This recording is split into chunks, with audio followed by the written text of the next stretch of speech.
Everyone knows how to punch, but not everyone knows how to move your feet with the correct technique when they come to the sport of boxing. Now, many people, when they join a gym, they want to get the most basic and simple information that they can possibly get, which is easy to receive. Not just getting a 20 punch combination and doing some pad work and drills with your partner when you don't even know the actual proper technique on everything you do. Now, your footwork is as important as your punching.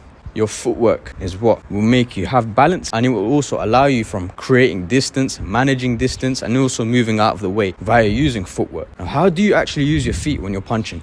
So if you're going forward, this is how you do it. When you move forward, your front foot always goes and your back foot follows, just like you're walking. However, it is done with a bit more rhythm and a bit more of a spring. Now I need to go back in order to fit in the frame. So this is the perfect moment to tell you how to move backwards. And when you're moving backwards, your back foot goes first and your front foot then follows your back foot.